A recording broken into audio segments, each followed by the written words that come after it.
مولا حسین نے جب نانا کو الوداع کہا ہوگا تو ہائے ہائے اس وقت کیفیت کیا ہوئی ہوگی. آنکھوں کا تارا ہمیشہ کے لیے جدا ہو کر جا رہا ہے.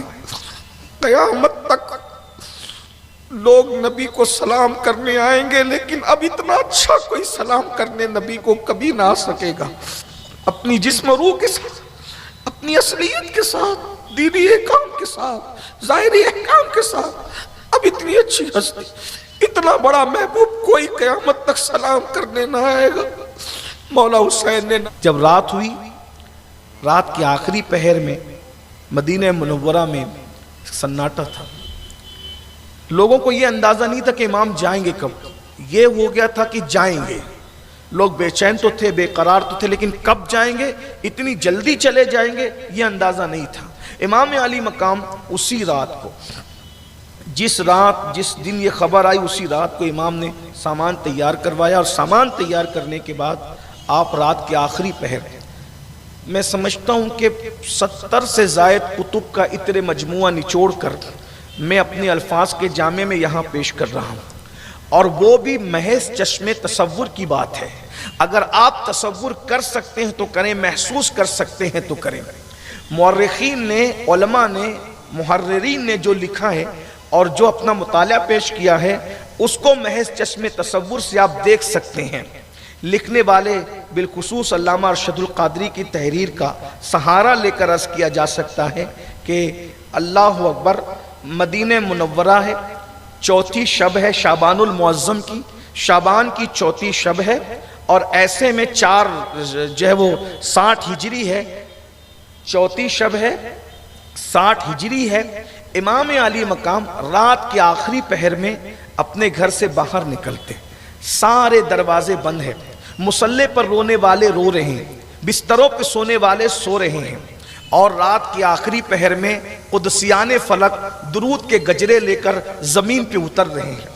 درود کی گجرے عقیدتوں کے تھال میں، انوار کے تھال میں آمنہ کے لال کی بارگاہ میں پیش کیے جا رہے ہیں. زمین سے انوار آسمان کی طرف جا رہے ہیں یا آسمان کے انوار زمین کی طرف آ رہے ہیں، اس کا اندازہ کوئی نہیں کر سکتا، اہل عرفان ہی اس کا اندازہ کر سکتے ہیں. ایسے میں سب کے دروازے بند ہیں، سب کے گھروں میں اندھیرے ہیں، چراغ بجھا کر لوگ سو رہے ہیں، کوئی گریا و بقا میں مصروف ہیں. چراغ جل رہے ہیں تو آل نبی کے گھروں میں جل رہے ہیں، اس لیے کہ وہ کسی بڑے مقصد کے لیے تیاری کر رہے ہیں. ایسے عالم کے اندر دروازہ کھلتا ہے اور سیدہ کا لال اپنے گھر سے باہر نکلتا ہے، اور باہر نکلنے کے بعد امام اپنے نبی کے مزار پر آتے ہیں، اور آنے کے بعد اپنے نبی سے اجازت طلب کرتے ہیں، میں کیا کروں. لکھنے والوں نے لکھا کہ امام روتے ہوئے کہتے ہیں، یا رسول اللہ، ایمان پہ بنائیے، عقیدے پہ بنائیے، دین پہ بنائیے، میں کیا کروں. ایسے میں آنکھ لگی، سوتے اور جاگتے کے درمیانی کیفیت میں تھے کہ اللہ کے رسول نے خواب میں فرمایا، حسین مدینہ چھوڑ دو، آپ چلے جاؤ اور جا کر یہ اور یہ کام کرو. امام نے خواب کا کچھ حصہ اپنے گھر والوں کو بتایا، اور باقی خواب کا آخری حصہ امام نے پوری زندگی کسی کو نہیں بتایا، اس لیے اس پر کوئی گفتگو نہیں ہو سکتی. البتہ یہ تھا کرنا کیا ہے، اللہ کے رسول نے فرمایا. جب اللہ کے رسول علیہ السلام نے حکم فرمایا کہ تمہیں چلے جانا ہے یہاں سے، تو آقا کریم کے حکم پر امام گھر گئے، اور جانے کے بعد فرمایا کہ حکم ہوا ہے کہ مدینہ چھوڑ دینا ہے، آقا کا حکم ہے. اور پھر امام آخری سلامی کے لیے جنت البقیع جاتے ہیں اپنی ماں کے پاس.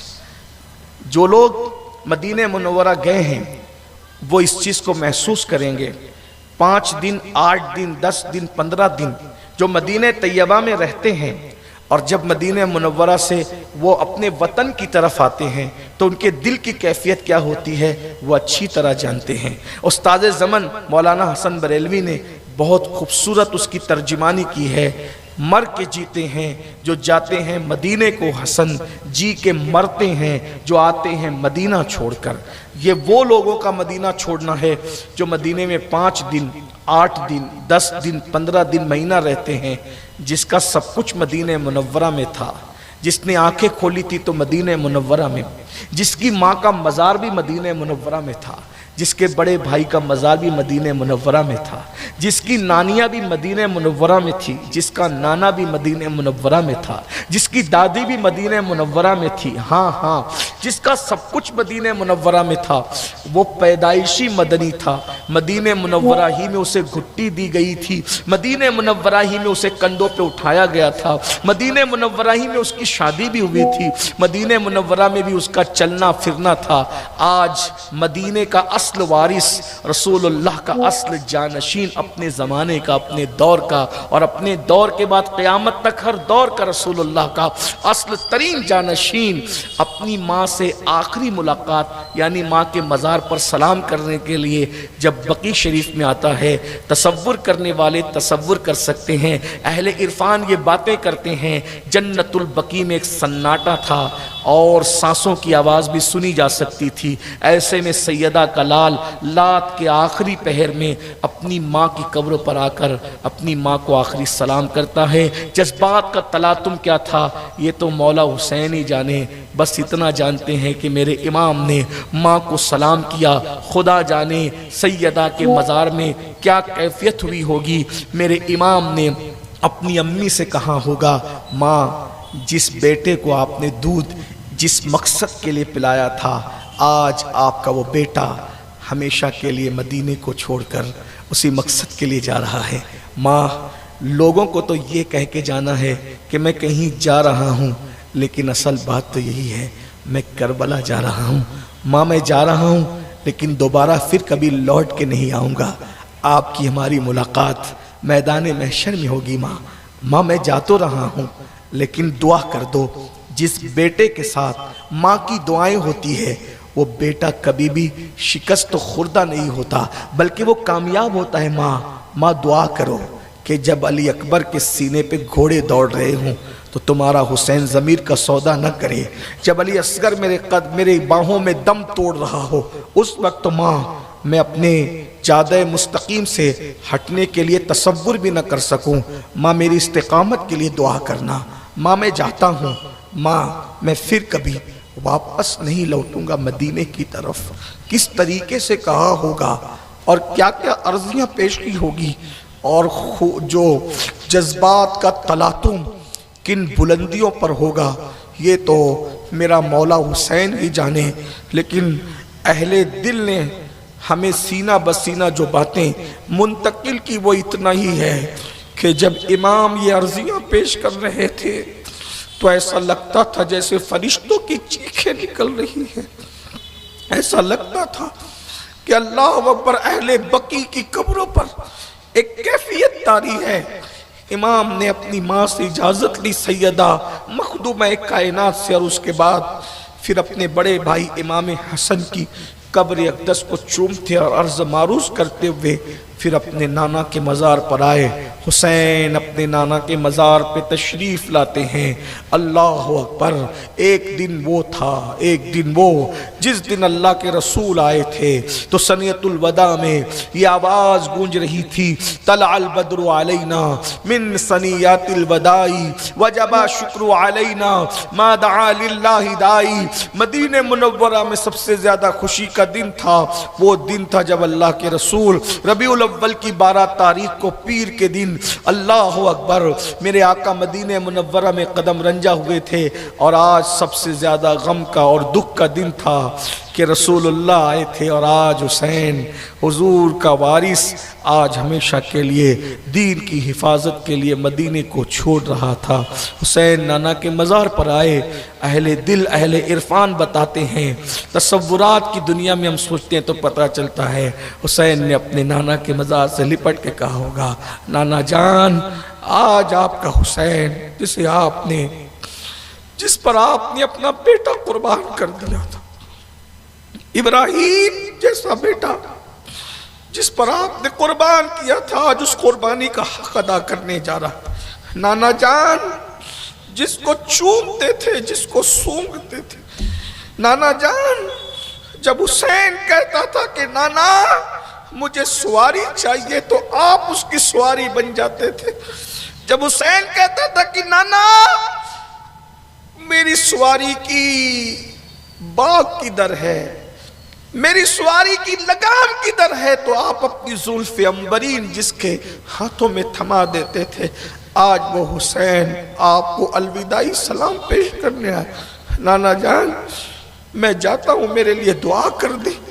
یا رسول اللہ، اے غم گنوں کے غم گسار، اے غم زدوں کے غم گسار، آج آپ کا حسین مظلوم ہے۔ بس حضور اتنی عرضی کرنے آیا ہوں کہ آقا جب میں کربلا میں امتحان دوں تو میرا امتحان دیکھنے آپ بھی تشریف لانا حضور، تاکہ میں آپ کے سامنے امتحان دے سکوں۔ یا رسول اللہ دعا کرنا کہ میرے پائے سے بات میں کوئی لغزش نہ آئے، میں وقت کے طاغوت کو اس کی اوقات یاد دلا سکوں، میں تاریخ میں احتجاج درج کرا سکوں، میں بتا سکوں کہ جب بھی شریعت کے ساتھ کھلواڑ ہوگا تو ایک سچے مومن کی ذمہ داری کیا ہوتی۔ نانا جان اب میں جاتا ہوں۔ یا رسول اللہ میں تو یہ چاہتا ہوں کہ میں یہی رکوں، یہی دفن ہوں۔ کاش کہ ایسا بھی ہوتا آقا کہ آپ کی قبر انور شک ہوتی اور آپ مجھے اپنے ساتھ اپنی قبر میں لے لیتے۔ یا رسول اللہ میرے آقا، میرے کریم نانا مجھ پہ کرم فرمائے۔ پتہ نہیں کیا کیا حکم جاری ہوئے، لیکن چشم تصور کہتی ہے کہ رسول اللہ کی طرف سے اشارے ہوئے، حسین وہ وقت نہیں آیا، ابھی تمہیں اپنی ذمہ داری کو پوری کرنا ہے۔ حسین جاؤ، اللہ کی امان میں جاؤ، ہم تمہارا امتحان دیکھنے ضرور آئیں گے۔ حسین اچھے سے امتحان دینا۔ گود میں اٹھایا تھا، سینے لگایا تھا، کندھوں پہ چڑھایا تھا، اس لیے تاکہ جب تم گر رہے تھے تو ہم نے سنبھالا تھا، آج دین گر رہا ہے تم نے سنبھالنا ہے۔ جاؤ حسین اپنی ذمہ داری پوری کرو، تمہارا کام ہے، آل نبی کا کام ہے، آل نبی ہی نے کرنا ہے۔ یہ تصورات کی دنیا ہے، بس اتنا یاد رہا اہل عرفان بس اتنا کہتے ہیں، مولا حسین نے جب نانا کو الوداع کہا ہوگا تو ہائے ہائے اس وقت کیفیت کیا ہوئی ہوگی۔ آنکھوں کا تارا ہمیشہ کے لیے جدا ہو کر جا رہا ہے، قیامت تک لوگ نبی کو سلام کرنے آئیں گے، لیکن اب اتنا اچھا کوئی سلام کرنے نبی کو کبھی نہ آ سکے گا۔ اپنی جسم و روح کے ساتھ، اپنی اصلیت کے ساتھ، دینی احکام کے ساتھ، ظاہری احکام کے ساتھ، اب اتنی اچھی ہستی، اتنا بڑا محبوب کوئی قیامت تک سلام کرنے نہ آئے گا۔ مولا حسین نے نانا کو الوداع کہا، الفراق الفراق یا رسول اللہ، الوداع الوداع یا رسول اللہ۔ اور اس کے بعد مولا حسین پچھلے پیر اپنی پشت کو حضور کے روضے کی طرف کیے بغیر پلٹتے رہے اور نانا کے مزار کو دیکھ کر آنسو بہاتے رہے۔